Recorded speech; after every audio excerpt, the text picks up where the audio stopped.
छत्तीसगढ़ की खबरों का रुख करते हैं। स्कूल मध्याह्न भोजन रसोइया संयुक्त संघ के बैनर तले रसोइयों ने अपनी मांगों को लेकर विधानसभा स्पीकर डॉक्टर रमन सिंह के समक्ष रखा है। नारायणपुर में आज पीस मैराथन का आयोजन किया गया। बहुत सुखद तस्वीरें वहां से सामने आई तो गरियाबंद के राजम कुंभ से पहले व्यापारियों और जनप्रतिनिधियों प्रशासन के खिलाफ धरने पर बैठ गए हैं। तो रायपुर में जब अवैध निर्माण पर बुलडोजर चला तो ग्रामीणों और पुलिस के बीच में झूमा झटकी देखने को मिली, गहमा गहमी देखने को मिली। छत्तीसगढ़ की तमाम बड़ी छोटी खबरें आपके शहर आपके रिपोर्टर में आपको बता रहा है आपका रिपोर्टर कि आज छत्तीसगढ़ में क्या हुआ, आपके शहर में क्या हुआ, जान लीजिए।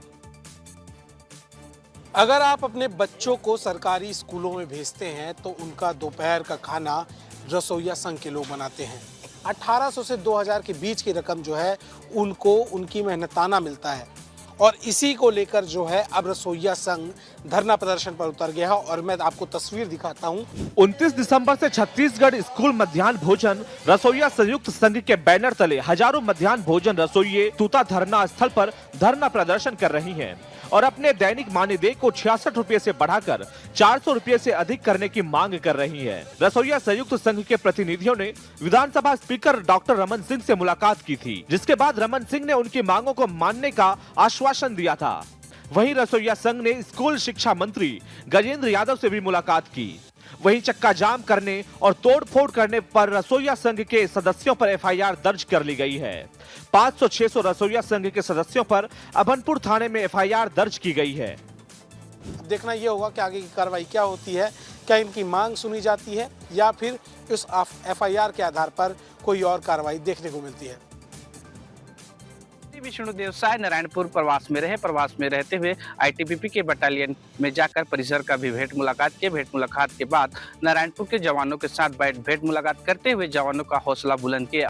मुख्यमंत्री विष्णुदेव साय ने ITBP, CRPF, cobra battalion, BSF, DRG, CF के जवानों और अधिकारियों से मुलाकात की। इस दौरान सीएम साय का एक अलग अंदाज देखने को मिला। सीएम साय ने अपने हाथों से जवानों को खाना परोसा। राज्य के दूरस्थ और सीमांत जनजातीय अंचलों को मुख्य धारा से जोड़ने की दिशा में एक महत्वपूर्ण पहल के रूप में छत्तीसगढ़ सरकार ने शुरू की है। मुख्यमंत्री बस सेवा अब नारायणपुर जिले में सफलतापूर्वक संचालित हो रही है। मुख्यमंत्री विष्णुदेव साय ने जिले के प्रवास के दौरान पुरुषनार से लगभग 4 किलोमीटर तक ग्रामीणों के साथ बस में यात्रा की।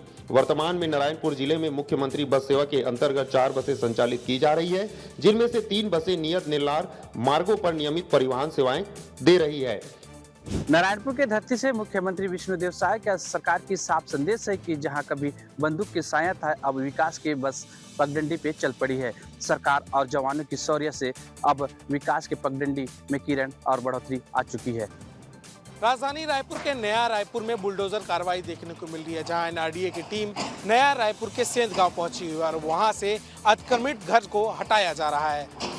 राजधानी रायपुर में अतिक्रमण हटाने के दौरान ग्रामीण और पुलिस आमने सामने आ गए हैं। नया रायपुर के सिंध गांव में प्रशासनिक अमला अतिक्रमण हटाने पहुंचा, जिसके बाद गांव में तनाव की स्थिति बन गई।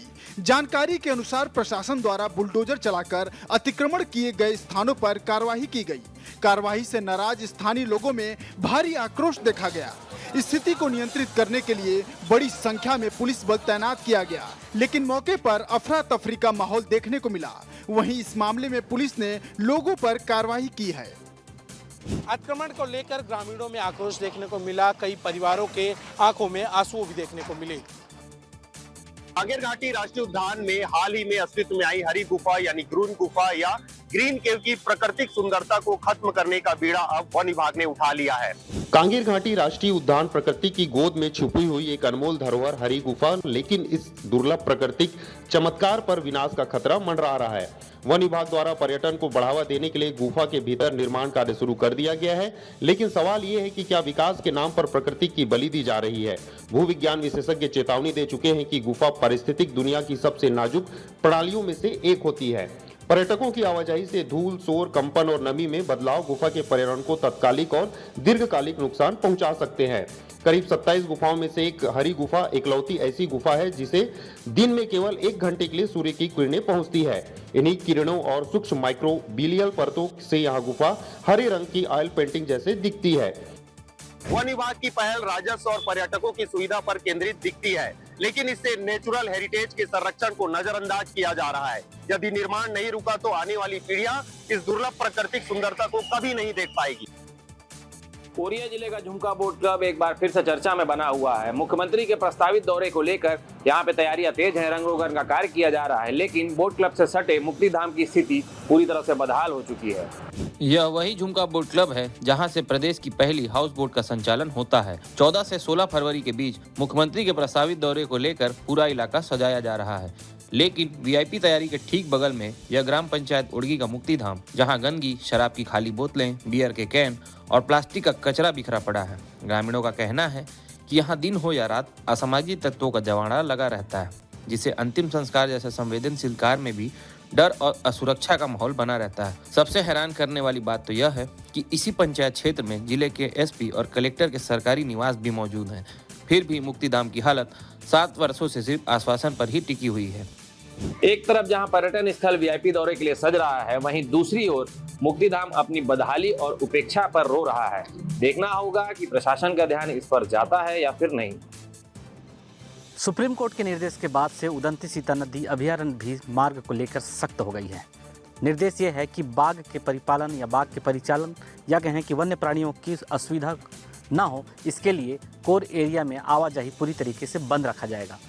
यह रास्ता गरियाबंद जिले से होकर गुजरने वाला नेशनल हाईवे 130C, जो उदंती सीता नदी अभ्यारण्य केकोर जोन इलाके से गुजरता है।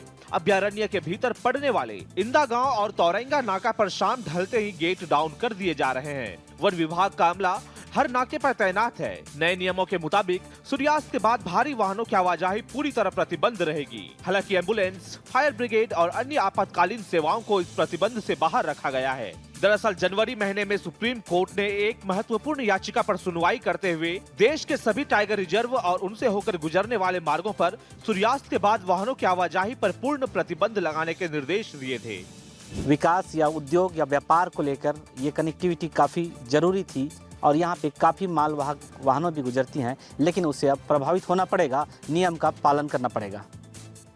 जसपुर के पत्थल गांव वन परिक्षेत्र में हाथियों का आतंक लगातार जारी है। बीती रात 2 हाथियों ने गांव में घुसकर जमकर उत्पात मचाया। यह तस्वीरें जसपुर जिले के पत्थल गांव वन परिक्षेत्र की है, जहां बीती रात हाथियों के एक दल ने गांव में घुसकर भारी तबाही मचाई। पठानपारा और खजरी ढाप गांव में 2 हाथियों ने देर रात आबादी वाले इलाके का रुख किया। हाथियों ने एक मकान को बुरी तरह क्षतिग्रस्त कर दिया, दीवारें तोड़ दी और घरों के भीतर रखा अनाज भी चट कर गए। किसानों के महीनों की मेहनत कुछ ही घंटों में बर्बाद हो गई।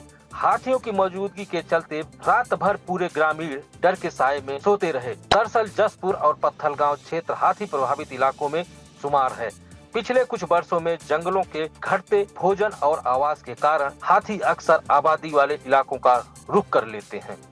यह सवाल उठता है कि आखिर क्या वन विभाग हाथियों और मानव के संघर्ष को रोकने में कोई ठोस और स्थायी समाधान कर रहा है, या फिर ऐसे ही डर के साए में ग्रामीण जीने को मजबूर रहेंगे। राजीव कुंभ कल्प मेला आरंभ होने से पहले ही मेला स्थल पर विवाद खड़ा हो गया है। मंदिर परिसर में दुकान आवंटन को लेकर व्यापारियों और जनप्रतिनिधियों ने प्रदर्शन करते हुए जिला प्रशासन पर गंभीर आरोप लगाए हैं।